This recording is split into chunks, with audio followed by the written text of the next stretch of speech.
Fizemos a primeira leitura no sábado passado e nós combinamos de falar um pouco sobre o contexto histórico do livro, sobre alguns elementos ali que o livro possui. Então nós vamos apresentar isso hoje, tá? Situar, ambientar vocês nesse momento da história do Brasil. Pronto. Ainda estou aqui, Marcelo Rubens Paiva, Memória, Violência e Responsabilidade Histórica.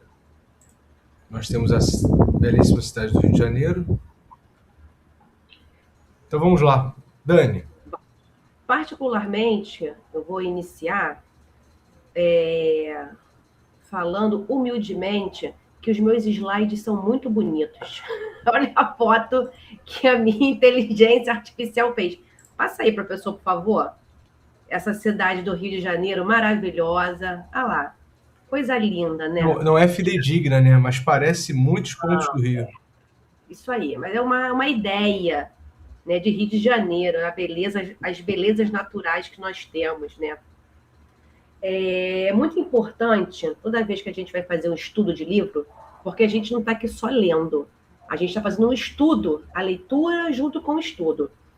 E o que eu acredito ser muito importante, antes da gente começar a fazer a leitura propriamente e pensar na ideia do autor, a gente precisa analisar o que estava acontecendo no momento em que o autor escreveu o livro. Porque muitas das vezes, na escrita, os autores trazem essa realidade que estão vivendo, embora muitas das vezes também eles consigam mascarar de alguma forma, criar novas narrativas, mas se você for olhar com uma lupa, com uma lente, né, e observar as profundezas daquilo que o autor está escrevendo, a gente precisa saber o que está acontecendo naquele momento para ter uma ideia geral do que o autor quis dizer. Às vezes a gente consegue ter essa ideia, às vezes não, porque em alguns estilos literários a gente não consegue perceber, nem é a intenção do autor. Mas como esse livro aqui em especial é um livro para fazer uma prova, um livro de vestibular, é importante que a gente faça essa análise, essa narrativa e perceba. Também outra coisa importante, eu quero dizer para vocês, que não é só a análise que eu, professora Dani, ou o professor Pablo fazemos. Pode existir outras análises também implícitas que a gente pode não ter percebido, ou a gente vai perceber ao longo da história, ao longo da narrativa do autor, e que vocês também podem mostrar a percepção que vocês estão tendo do texto, beleza? Aqui eu trouxe a gente não vai ler, a gente não vai apresentar todo o slide, porque eu fiz um apanhado geral e no final eu fiz um texto grande para vocês lerem mais próximos da prova, para vocês fixarem algumas ideias que possam ficar mais oculta, né, no esquecimento da memória. Então eu deixo ali para na véspera dar uma lidinha só para vocês terem uma ideia, beleza? Então, o livro Ainda Estou Aqui, de Marcelo Rubens Paiva, ele traz uma memória, uma violência e a responsabilidade histórica da nossa narrativa histórica do nosso país. Eu sempre falo isso em sala de aula, quem é meu aluno já sabe que eu sempre bato. É necessário que nós brasileiros criemos uma identidade. Eu acho que falta ainda no brasileiro essa identidade com o país. E quando a gente encontra uma identidade, a gente faz dessa identidade uma narrativa ideológica, uma narrativa pejorativa, e a gente não acaba não vendo de fato aquilo, a riqueza que a nossa identidade pode apresentar, pode causar, pode construir e fazer com que essa identidade nos reporte a um mundo melhor, um futuro melhor. Porque a gente está vendo, a gente tem um ano aí A gente vai ter um ano crítico, digamos assim, um ano de eleição, nós temos um ano de guerra, né? O mundo está nessa perspectiva de guerra, a gente não sabe se já começou a Terceira Guerra ou não, mas tudo isso acaba se conectando às diversas narrativas. Nós estamos aqui dentro de um contexto contemporâneo, né, da ditadura militar brasileira. Ou então eles usam qual termo, hein, Pablo? Que eles usam não ditadura, revolução, não, Regime. Oi? Regime? Regime militar, né? Não, olha só, continua aqui em cima, Pablo, que eu não...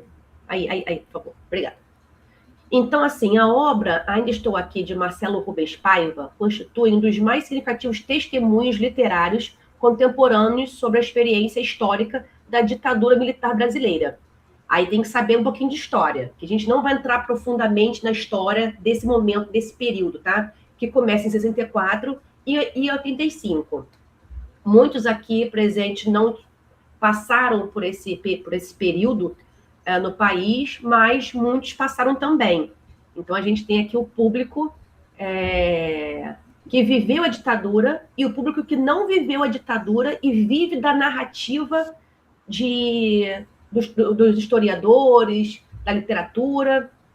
Ao narrar a trajetória de sua família, o Rubens Paiva, após o desaparecimento de seu pai, o ex-deputado Rubens Paiva, preso e morto pelos órgãos de repressão em 1971, o autor não apenas elabora uma memória pessoal dele, filho, mas também constrói uma reflexão profunda sobre a relação entre memória, violência de Estado e responsabilidade histórica. Nesse sentido, o livro se apresenta como um objeto privilegiado de análise interdisciplinar, pois mobiliza dimensões da história política, da sociologia da memória, da filosofia moral. A gente vai trabalhar essas questões na literatura, da sociologia e da filosofia, além de inserir-se na tradição literária da narrativa testemunhal. Vocês vão ver, quem ainda não viu ainda, essas estruturas literárias, essas correntes literárias. Esse livro específico, ele trata essa questão do testemunho, uma narrativa de testemunho do filho do homem que desapareceu na ditadura. Aí eu trouxe aqui para vocês um contexto histórico, assim, bem en passant, só para a gente se situar. Do ponto de vista histórico, a narrativa de Paiva insere-se no contexto do regime instaurado após o golpe de Estado no Brasil em 64, que depois o presidente João Goulart instaurou um sistema autoritário marcado pela suspensão de garantias constitucionais, pela censura e perseguição sistemática de opositores políticos. Olha só, gente, suspensão de garantias constitucionais. Estamos vivendo isso dentro de uma democracia no nosso país. Censura. Também estamos vivendo censura dentro de uma democracia. E pela perseguição sistemática de opositores políticos. Se você é fã do partido A, você acaba perseguindo o partido B. E vice-versa. Então, não, essa dinâmica, ela não só acontece dentro das ditaduras, dentro do regime militar, né? Isso acontece em diversos sistemas políticos, tá? A gente tem que ter essa ideia sempre. O período mais violento da repressão ocorreu após a promulgação do ato institucional número 5, 68, que inclusive, né, trouxeram aí à tona aí, final do ano passado, algum político aí, não sei quem, falou sobre a volta desse AI-5 e ficou ninguém sabe o que era, todo mundo falando, enfim. A gente está sempre vendo o ir e vir, que concedeu ao executivo, ato institucional, concede ao executivo poderes excepcionais.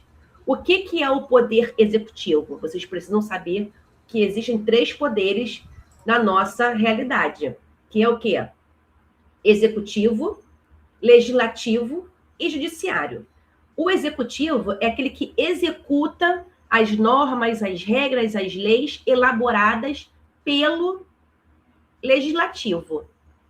E quando a gente tem alguma divergência onde a legislação está falha e o executivo não cumpre, a gente se socorre do judiciário, que é o poder judiciário. E aí a gente tem uma gama, poderia dar aqui um curso, ministrar um curso de 5 anos para a gente explicar essas questões desses 3 poderes, né? Que a democracia, a gente vê lá em Montesquieu, né, Pablo? Que ele traz essa dinâmica para a elaboração de um Estado organizado. Mas, continuamos. Que concedeu ao Executivo poderes excepcionais, permitindo prisões arbitrárias sem julgamento, cassações de mandatos políticos presos e a institucionalização da tortura nos aparelhos de segurança do Estado. Então, esse ato institucional, ele dava esses poderes ao Executivo. Logo, o Judiciário não podia fazer nada e o Legislativo não podia fazer nada. Tudo que o Executivo, o presidente da República, queria que acontecesse, não tinha nenhum obstáculo ali estatal capaz de segurar, tá, essas ordens impostas pelo Executivo. Nesse cenário, o desaparecimento de Rubens Paiva tornou-se emblemático, pois revela uma das práticas mais perversas da ditadura latino-americana, o desaparecimento político. Quantas pessoas desapareceram? A gente não sabe realmente quantas desapareceram. Diferentemente da execução pública, o desaparecimento produz uma violência prolongada, pois impede a realização do luto e transforma a ausência em um trauma permanente. Quando alguém desaparece, por exemplo, no caso da ausência, a legislação brasileira hoje, ela dá o prazo de 20 anos para decretar a morte simbólica daquela pessoa. Tá? Porque acho que 20 anos, a justiça entende que 20 anos, os estudos, né, jurídicos entendem que 20 anos é uma capacidade, é um tempo, um lapso temporal para que a pessoa nunca mais vai aparecer. Tá? Então, depois de 20 anos, se dá a morte jurídica daquela pessoa. Enquanto isso, a gente não consegue ter essa ideia que a pessoa está viva, está morta, a gente não consegue se desprender. Porque, principalmente para a família, como é o caso aqui, sempre há aquela esperança que a pessoa vai reaparecer. Né? O pai político, o Rubens Paiva, sai para trabalhar, né? Está acontecendo esse movimento político no país e nunca mais aparece, ninguém mais sabe dele. A mãe, os filhos, a família, os amigos, ninguém tem ideia de onde essa pessoa foi parar. Não sabe se está morta, se está sendo torturada, o que aconteceu? Então, essa ideia fica muito, ela é muito violenta, essa falsa esperança, ou se existe falsa esperança, né? Porque falsa esperança, acho que é uma coisa que contradiz, né? Se você tem esperança, ela não pode ser falsa. Ela pode ser que não se realize aquilo que você deseja, mas você espera que aquilo se realize. Então, acho que essa perspectiva da esperança, essa perspectiva do luto, essa ideia de que eu preciso enterrar os meus mortos, eu acho que o livro traz isso de uma maneira brilhante, tá? Nas questões sociológicas, na sociologia da memória, existe uma corrente sociológica que trabalha isso, né? A memória. Trabalha isso, né? A memória. Como é que fala isso aí, Pablo? Maurice Aubax, porque é francês, não é? Maurice. Né? Maurice. Maurice Aubax. Isso. O sociólogo argumenta que a memória individual só pode existir dentro de quadros coletivos que organizam e orientam as lembranças dos indivíduos. Então, para que a gente possa ter uma memória individual, esse quadro ele precisa estar explícito de forma coletiva, porque para se organizar e a pessoa entender que, de fato, aquilo existiu. Porque se o Rubens Paiva, por exemplo, ele desaparece e ninguém fala nada, né? Teve esse movimento da esposa da Eunice Paiva? Eunice, e É nesse ponto que a sociologia oferece instrumentos conceituais fundamentais para compreender a dimensão coletiva dessa experiência. Porque se a Eunice ela não faz nada, não ia ter essa memória individual para poder enterrar, fazer esse luto desse quadro de tortura, esse quadro de violência contra o marido dela e contra a sociedade, porque essa ideia da Eunice, essa ideia do filho que escreve essa memória, esse testemunho, ele quer dizer o quê? Aconteceu comigo, mas também aconteceu com diversas outras pessoas, e nós não vamos nos calar. Ela teve uma voz mais forte, a gente viu no cinema, né, até ganhou prêmios, o filme, porque ele era um deputado, ele era alguém importante, ele não era uma pessoa que tinha um ideal, ele não era um professor que estava militando contra esse período, esse regime, né, dentro da sociedade brasileira, como estava vivendo essa problemática, né, esse fervilhar político. Então, a gente tem essa memória por conta dessas pessoas que estavam no alto escalão da época e que puderam dar continuidade e fazer essa memória coletiva, da sua memória individual, fazer uma memória coletiva, tá? Assim, a memória narrada por Marcelo Rubens Paiva não é apenas a reconstrução subjetiva de um passado familiar. Ela se articula com a memória coletiva de uma sociedade que ainda busca compreender os traumas do seu passado autoritário. Só um pouquinho, Pablo. A obra demonstra, portanto, que recordar é um ato social e político. Por isso que a gente fala aquela frase, estudar o passado para não repetir o mesmo erro no futuro. É mais ou menos essa ideia, um meme, né, dessa ideia do sociólogo. Memória coletiva de uma sociedade que ainda busca compreender os traumas do seu passado autoritário. A obra demonstra, portanto, que recordar é um ato social e político. Ao recuperar a história do seu pai, o autor contribui para a construção de uma memória pública que resiste ao esquecimento institucional e às tentativas de relativização da violência do regime. Qualquer regime tendo uma perspectiva, tendo um olhar individual, nunca, nenhum filósofo, nenhum político, nenhum sociólogo, nenhum jurídico conseguiu, Platão já dizia isso, né? Não existe um regime perfeito onde todo mundo vai ter uma ideia perfeita e todo mundo vai viver bem, porque a gente tem as nossas desigualdades. Inclusive, tem um texto muito bacana que a gente leu na época da faculdade, até com a professora Lúcia, que faz parte do nosso grupo, né, que fala sobre a desigualdade do homem, do Jean-Jacques Rousseau, né, a desigualdade do homem. O homem, dentro da sua essência humana, ele possui suas desigualdades. Essa igualdade perfeita, esse mundo perfeito que a gente idealiza, ele é só na literatura, na utopia. E a gente vive, na realidade, uma distopia. A vida como ela é sempre mais dura. E a gente tem que se conformar com isso e criar mecanismos para poder viver e sobreviver a esse tipo de situação. No caso aqui do livro, uma situação de uma ditadura, de um regime militar imposto. Aí tem a teoria das conspirações, se foi os Estados Unidos, se não foi, se foi guerrilheiro. Bem, não é isso que o livro traz, tá? Vamos focar nessas questões importantes. Tem um filósofo também, que é da filosofia da memória, Paul Ricoeur. E ele também traz esse dever ético de recordar.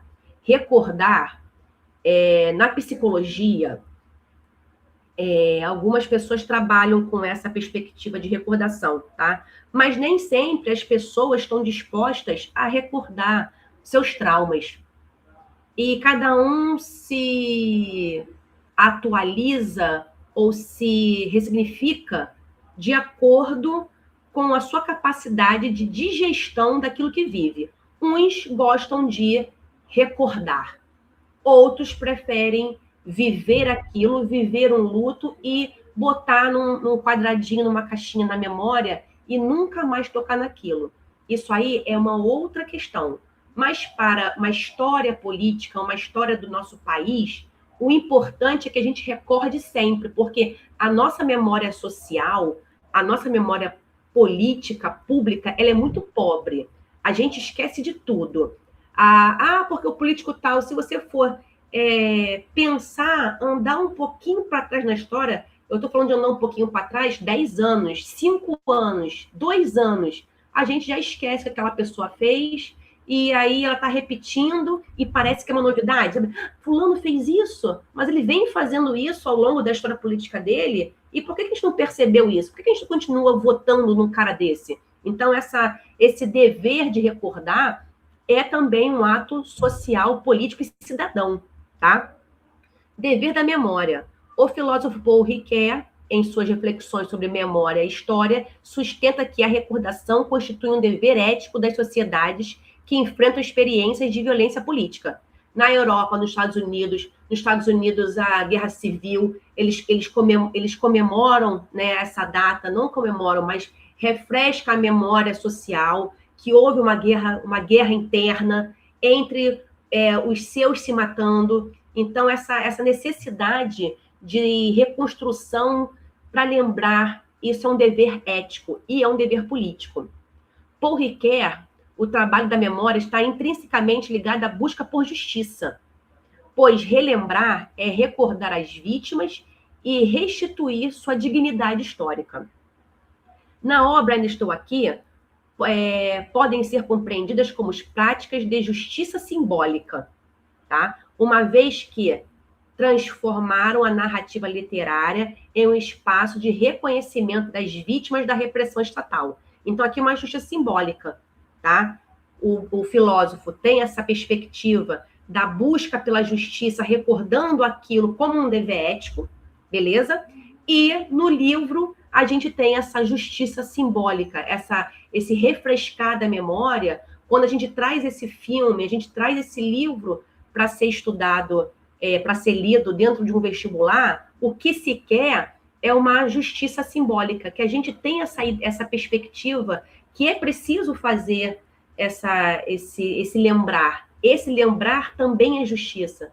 Que as pessoas têm a ideia que justiça é cumprimento de lei. E cumprimento de lei não é justiça. É outra coisa. Cumprir lei é cumprir regras. Regras do bom convívio social. Justiça não é isso. Até porque existem leis injustas. Então, leis injustas é fazer justiça só porque você cumpriu lei? Então, essa questão da justiça, esse conceito de justiça, é um conceito filosófico, um conceito jurídico, também é importante que vocês saibam. Outra coisa, anotem isso que eu estou falando aqui, para vocês terem essa ideia depois para pesquisar e montar os temas para vocês, para poder fazer a prova. Pode passar, Pablo. Temos outra filósofa querida, Hannah Arendt, né, Pablo? Que trata a banalidade do mal. Quando a gente não tem memória, ou quando a própria situação social ela apresenta a violência como algo natural, algo banal, porque, por exemplo, a violência que a gente vive dentro das comunidades, a violência urbana que nós cariocas vivemos, está tão banalizada que a gente fala, não, vou sair, tá o tiroteio ali acontecendo e eu vou dar minha aula. O tiroteio está acontecendo ali e eu tenho que trabalhar, porque se eu não trabalhar, o meu empregador vai me mandar embora. Dentro dessa situação, dentro dessa realidade perigosa, violenta. Então, quando você lida com isso e fala, não, tá tudo bem, foi só um período, passou, tá tudo bem, a gente começa a banalizar o mal. E isso é um problema, isso causa um problema social gigantesco. Outro aporte filosófico relevante para a compreensão do período é a reflexão de Hannah Arendt sobre a natureza do mal político nas sociedades modernas. Em sua análise sobre regimes totalitários e burocráticos e burocracias autoritárias, Arendt formulou o conceito de banalidade do mal, segundo o qual grandes crimes históricos podem ser cometidos não apenas por figuras demoníacas, mas por indivíduos comuns inseridos em estruturas institucionais que naturalizam a violência.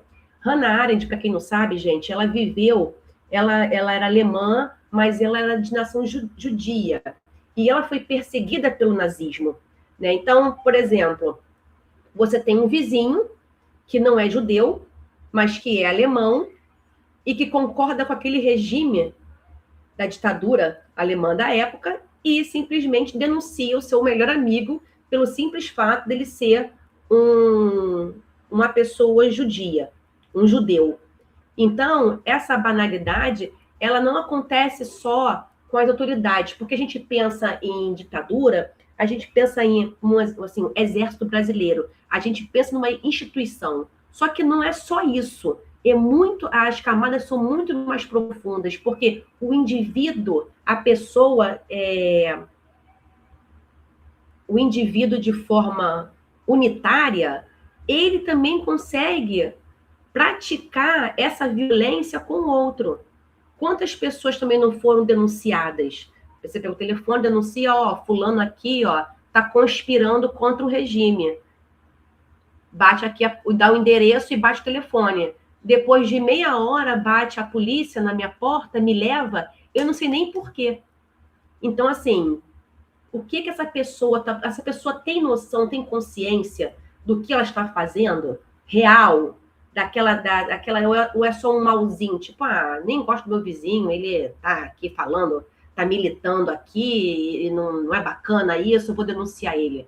Então, são essas perspectivas do cotidiano que a gente vê aqui no Brasil, principalmente, porque a gente não tem maturidade política, não tem maturidade ideológica, essa questão da nossa falta de identidade brasileira, traz essas questões também da banalidade do mal.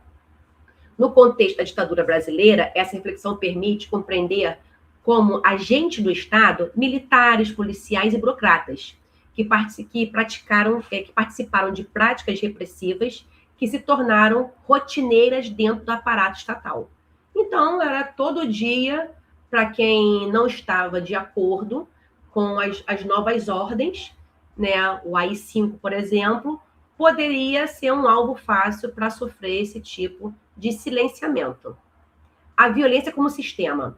A violência, nesse caso, não se manifesta apenas como um ato individual, mas como engrenagem de um sistema político que legitima a supressão da dignidade humana em nome da ordem e da segurança nacional. Esse texto eu botei aí destacado porque as sociedades, elas são violentas, né? Quando a gente... como é que é? Sem violência não há respeito? Como é que a gente fala dentro de sala de aula? As pessoas, quando você impõe uma autoridade, você consegue ter o... Fala aí, professor. Só violência gera compreensão. Não que eu concorde com isso. Não que eu concorde com isso. Só violência gera compreensão. Sem violência, você fala no amor, paz e amor, levantar bandeira, entregar flores, as pessoas não compreendem. Então, tem essa ideia, né? Só a violência gera compreensão. Então, esses sistemas de violências são engrenagens de sistemas políticos. Beleza, Pablo, vai. Aí eu trouxe para você aqui literatura de testemunho, que é a parte da literatura, que é uma questão certamente pode estar na prova. Ética, estética e história. A ética, quem está assistindo as minhas aulas de ética, a gente está falando sobre essa ideia porque o homem deveria ser um homem ético, porque a ética nos torna virtuosos.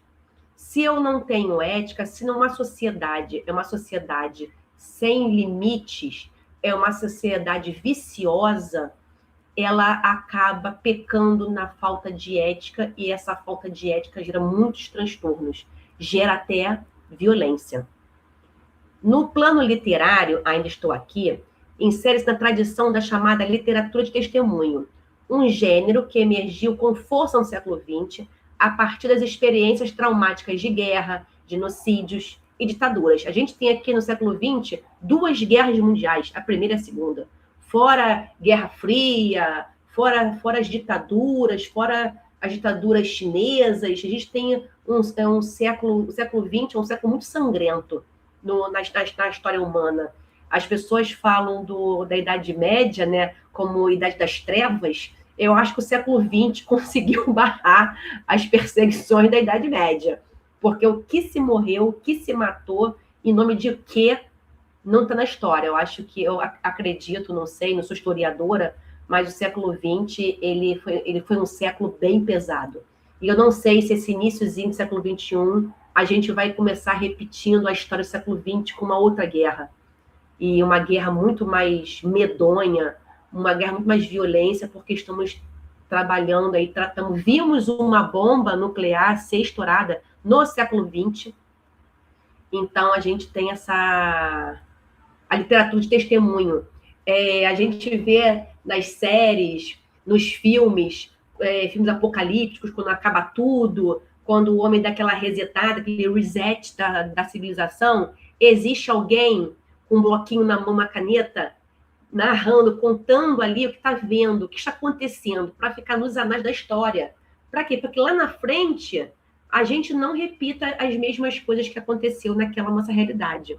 Então, quando a gente começa a esquecer a leitura, esquecer a literatura, esquecer a história, esquecer a filosofia, a sociologia, as questões jurídicas, e a gente se aliena, fica alienado, é fatalmente uma hora que vai acontecer uma grande mudança, e muitas das vezes essa mudança ela pode ser uma inversão de polos social, né, onde tudo se acaba, onde não se tem mais papel, não se tem mais tecnologia. Imagina só, a gente aqui hoje está falando de vários pontos do Estado, do país, do mundo, e se uma guerra cibernética, uma guerra nuclear acontecer, a gente vai voltar para trás.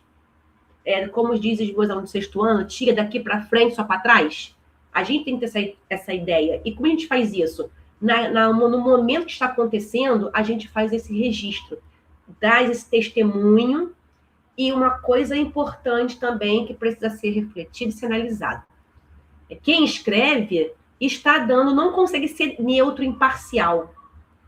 Ele sempre vai dar um cunho, uma visão, uma ideia daquela percepção, daquele ser humano que está escrevendo, com a sua bagagem, com o seu histórico e a sua observação. Então, também a gente tem que sempre, quando a gente vai ler um texto, para fazer uma prova, para fazer um exercício dialético, conversar com o outro, tentar explicar, botar suas considerações, sua opinião, a gente tem que ver qual a fonte que a gente está buscando, que fonte é essa que a gente está pensando e por que nós estamos com esse pensamento, porque a gente vai escrever, a gente não consegue ser 100% neutro, 100% imparcial, tá? Nesse tipo de narrativa, a escrita não se limita à criação estética, ela assume também uma função ética histórica, como eu havia explicado. Registrar o apagado. O testemunho busca registrar aquilo que o poder tentou apagar, preservando a memória das vítimas. Oferece às gerações futuras um relato da violência vivida, impedindo o esquecimento histórico. O texto, o livro, combina elementos autobiográficos, reflexões históricas e reconstruções narrativas que transformam a memória familiar em documento literário e político. Aquilo que eu havia explicado. Você vai narrando de acordo com aquilo que você está experienciando, a sua experiência. Pode passar, Pablo. Só falar aqui de dois autores e um livro que se encaixam bem como exemplos na literatura de testemunho. Eu não sei se o livro que eu vou citar, porque ele é bem posterior. Mas os dois autores são Viktor Frankl, que fez aquele livro Em Busca de Sentido, fez outros livros também. Eu li um livro, O que é Sentido. Naquele livro Em Busca de Sentido, ele vai fazer uma reflexão psicológica baseada na experiência dele nos campos de concentração nazistas. E ele relata como foi né? Toda aquela vivência ali. E também o Primo Levi, é outro também que escreve livros que Qual o nome? tem Primo Levi. Vou colocar aqui. Primo Levi. Não saiu bem no som aqui para mim, obrigada. Ele também, se não me falha a memória, se não me falha a memória, ele era um químico. Ele também passa por um campo de concentração e escreve um livro relatando sobre isso. E o livro que eu também tinha citado, esses dois autores, que escrevem mais de um livro, e o livro também que eu lembrei foi First They Killed My Father, que é Primeiro Mataram Meu Pai. Mas esse é bem posterior, se não me falha a memória, ele é lançado em 2000, que é de uma mulher que na época ela era menina e ela acaba passando por toda aquela transformação social ali no Camboja, a Revolução Cambojana, né? Que foi feita por Pol Pot. Então, ela relata ali, né, as dores, os sofrimentos, não só dela, mas da família dela, o treinamento, o, toda aquela vivência drástica, né? Aquela vivência difícil que ela passou. Então, são exemplos de literatura de testemunho. Esse livro que o professor falou também tem um filme. Eu não li o livro, tá, gente? Eu só vi o filme. Mas, assim, o início da narrativa da autora, não entendendo o que estava acontecendo, porque ela também, como no caso aqui, né, ela era filha de uma pessoa importante no governo, e quando o governo cai e começam as perseguições, as pessoas não sabem nem o que está acontecendo. Vão tirando todo mundo de casa e levando para os campos de concentração, né, lá para as comunas, né, que estão ali, a parte rural do país, vai confinando todo mundo ali e as pessoas não sabem nem o que está acontecendo. Não tem ideia do que está acontecendo. É uma coisa assim, você fica sem informação nenhuma. Simplesmente você levantar a mão, toma um tiro e acabou. Então, tem esse filme, eu acho que ele é grande, um filme comprido, mas as camadas dele, esse início, que a gente não sabe o que está acontecendo. Imagina só, a gente está aqui falando, aí de repente está uma mobilização política, estrutural, uma mudança de sistema, e a gente não sabe nem o que está acontecendo. Sai com a roupa do corpo e vai. E aí? Não sei. Como isso é violento? Você tem que largar tudo, deixar tudo para trás, não saber mais dos seus, porque, por exemplo, eu moro na minha casa, minha mãe mora na casa dela, a minha sogra na casa dela, os amigos, meus alunos, né? Cada um mora num lugar. Nunca mais eu vou saber de ninguém, porque dificilmente as pessoas vão se reencontrar. Então, isso é também muito pesado. Pode passar, Paulo. Eunice Paiva, a dimensão íntima da história, né? Porque ela que luta, ela que faz essa luta, né? Esse movimento de deixar correr atrás do que aconteceu. Além disso, a obra evidencia a dimensão íntima dos processos históricos. Ao retratar a trajetória de Eunice Paiva, mãe do autor, e figura central na luta pelo reconhecimento da verdade sobre o desaparecimento de seu marido, o livro mostra como as grandes estruturas políticas impactam profundamente a vida privada. A ditadura, portanto, não se limita a uma estrutura institucional. Ela penetra na vida cotidiana, reorganiza as relações familiares e impõe às vítimas um longo processo de reconstrução da identidade e da memória. Outros 3 grandes pontos que precisam ser observados memória, democracia e responsabilidade. A permanência de Ainda Estou Aqui. Desse modo, a leitura de Ainda Estou Aqui revela-se fundamental não apenas para compreender um episódio específico da história brasileira, mas também para refletir sobre questões universais relacionadas à memória, à justiça e à responsabilidade política. Ao articular história, sociologia, filosofia e literatura, a obra demonstra que a narrativa do passado é sempre um campo de disputa simbólica. Lembrar não significa apenas reconstruir fatos, significa também afirmar valores e estabelecer compromissos éticos com o futuro. Nesse sentido, a literatura de testemunho desempenha um papel crucial na consolidação das democracias, pois impede que o silêncio e o esquecimento se tornem cúmplices da violência histórica. Resistência cultural e política. Ao recuperar a memória de Rubens Paiva e de tantas outras vítimas, a obra reafirma a importância da memória histórica como fundamento da vida democrática. Em sociedade que enfrentam regimes autoritários, a lembrança crítica do passado constitui como apenas um exercício intelectual, mas não só um exercício intelectual, mas uma exigência moral. Somente ao reconhecer as feridas da história é possível construir uma cultura política baseada no respeito aos direitos humanos, na responsabilidade institucional e na preservação da dignidade humana. Se é que o homem, alguma vez na história, o homem presenciou essa preservação da dignidade humana, porque o desrespeito ao outro, ele está em todas as esferas da vida do ser humano, na esfera política, na esfera familiar, na relação de emprego, na relação em amizade, familiares. Então, lembrar, você perdoa o seu malfeitor, mas você não pode esquecer o que ele te fez, porque se você esquece, você abre um canal, fica vulnerável para que ele faça de novo aquilo com você. Se você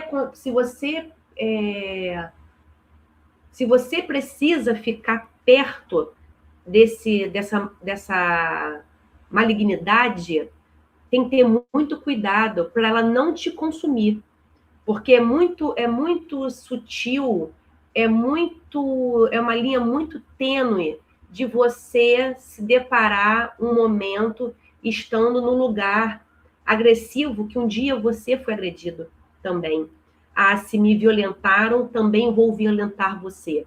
Por isso que a ética, essa exigência moral, essa necessidade de lembrança e de respeitar da preservação da dignidade, os direitos humanos, essa responsabilidade institucional, essa exigência moral individual, ela é importante para a sociedade e para o próprio ser humano. Viver bem, viver em paz consigo e com a sua sociedade. Por quê? Uma pessoa que vive em paz consigo, ela vive em paz com a sociedade.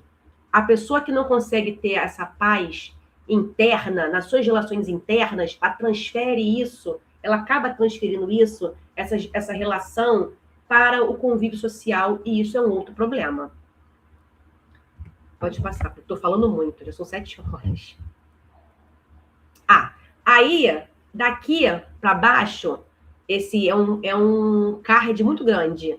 Eu trago tudo isso que eu expliquei para vocês de forma mais de links, para vocês lembrarem, né, os termos que a gente falou aqui e que possam memorizar essa perspectiva, essa análise que eu fiz, filosófica, sociológica, histórica, né, bem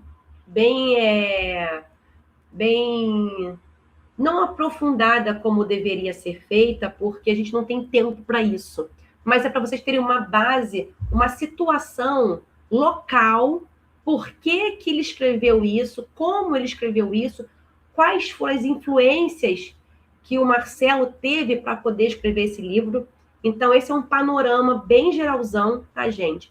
E na própria leitura, a gente vai fazendo essas paradas e vai mostrando para vocês outras questões que podem aparecer. Isso aí é o esboço central da leitura, tá? E de acordo com o passar do livro, a gente vai aprofundando mais esses temas e vai trazendo mais coisas para vocês. Espero que vocês tenham gostado dessa introduçãozinha. Qualquer dúvida depois podem vir falar comigo. E acho que agora a gente pode começar a ler com mais pé no chão a realidade que o autor traz o texto.